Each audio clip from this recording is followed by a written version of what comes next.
nous avons réussi à gagner des quais où des personnes, des dames, donnaient du ravitaillement. C'était pas grand-chose, mais c'était quand même un réconfort. Mais comme ils en avaient peu, vu le nombre que nous étions, ça a été toujours pareil, la foire d'empoigne. Hein. Et toujours pas de train. Alors à un moment donné, ils annoncent, il est 9 h du matin, un train vient de Paris, ça doit être le dernier qui est parti, parce que les Allemands vont prendre Paris. Donc ça doit être un des derniers trains. Il fallait monter dans le dernier train. Il ne faut pas se demander, il était complet. Très peu de personnes, après bien du mal, ont réussi à se grimper dedans. Et tout le monde est resté sur le quai. Le train a continué sa route. Et alors, au bout d'un certain temps, parce qu'ils ne savaient pas quoi faire de nous, hein, ils ont dit on va vous former un train qui va aller à Bordeaux. Alors, ils nous ont amené un train. Le temps que tout ça arrive, que ça se remplisse, qu'il était midi. Tant bien que mal, on a été une place dans le couloir. Alors là, ça a été une chose qu'on ne peut pas oublier, le défilé aux toilettes. Les enfants pipi d'abord, mais il n'y avait pas que les enfants. Hein. Chacun fallait se déplacer pour que les gens gagnent. Il n'était plus question de fermer les portes. Ça, c'était impossible. Il y avait tellement de monde que, bon, chacun à tour de rôle attendait. Et puis, c'est encore dans la gare, hein. Les gens ne s'occupaient pas. Bon. Enfin, on a démarré dans l'après-midi. Et le soir, 7 h, nous étions en gare de Bordeaux-Saint-Jean. C'était inespéré. Parti le dimanche matin, nous étions le lundi soir à Bordeaux. Voilà le souvenir que j'ai. Mais moi, ce qui m'a marqué, c'est d'abord la foule au Madrier, hein, où on ne pensait pas, il faut dire un mot, le bombardement d'Elbeuf, et ensuite ce train qui est venu nous dépanner, quoi, faut dire le mot. Voilà mes souvenirs. Je ne peux pas en inventer. C'était triste, c'était lamentable. C'était abruti d'étonnement. Moi, pour moi, la France ne pouvait pas faire une chose pareille. Voilà. Je regrette les quelques mots que j'ai pu vous dire. Je ne sais pas s'ils ont un intérêt quelconque. Ton grand-père, tu peux... Ça, c'est autre chose.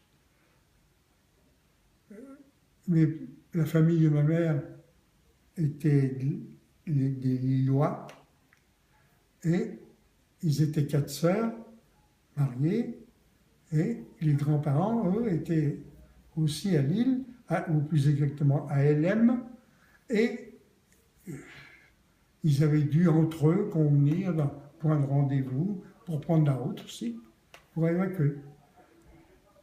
Comment s'y sont-ils pris, j'en sais rien. Toujours dire que le grand-père n'était pas au rendez-vous et qu'ils sont partis, qu'ils ont laissé le grand-père. Voilà. C'est à peu près tout ce qu'on a pu connaître les uns et les autres. Le grand-père, en fait, il avait vécu en 1914 la première évacuation de l'île qui avait été prise par les Allemands.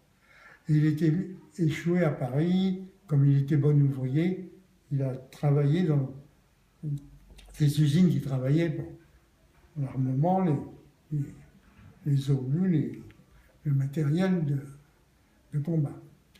Et il a vécu bien à Caracara, avec une paye honnête et bien sûr des heures supplémentaires. Hein. Et il s'est retrouvé 20 ans après, seul, juste, alors que les autres étaient partis. Oh, il a dû se donner ce qu'il était habitué un peu, c'est-à-dire boire du bon vin de Bordeaux qu'il avait dans sa cave. Il a dû s'en servir largement et il s'est pendu. Voilà. La mort du grand-père était quelque chose que je n'ai pas vécu. Je ne peux pas en parler ni accuser qui que ce soit. Ce sont les faits. Il n'a pas supporté. Non, il avait vécu la séparation, mais dans l'autre sens. Sa femme et ses enfants étaient restés à Lille, et lui avait fui devant ce qu'il appelait les Uhlans. En 14, les soldats allemands à cheval étaient avec des lances, et il avait reçu des coups de lance, paraît-il. Toujours est-il qu'il s'était sauvé vers Douai, et ensuite il avait pu gagner Paris.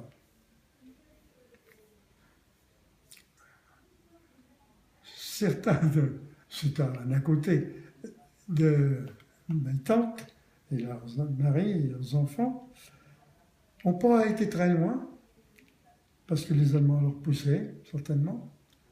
Toujours été qu'ils sont arrivés dans l'Aisne, dans une petite ferme. Les gens étaient très accueillants, très aimables. Ils sont restés chez eux pour bon nombre d'années, de jours, et ils ont causé. Et bien ces gens-là s'appelaient Pétain. Et l'oncle et la tante ont bien sûr parlé du maréchal qui, à ce moment-là, commençait à prendre le pouvoir, en juillet. Eux, ils sont rentrés à Fives-Lille, où ils étaient, mais ils étaient restés en contact. Et eux disaient bien que le maréchal Pétain ne s'est jamais occupé d'eux, malgré qu'ils aient écrit et tout. Voilà. Il était pour la famille des autres, pas la sienne. C'est un à côté de choses qu'on n'est pas obligé de rapporter. C'était spécial. Voilà.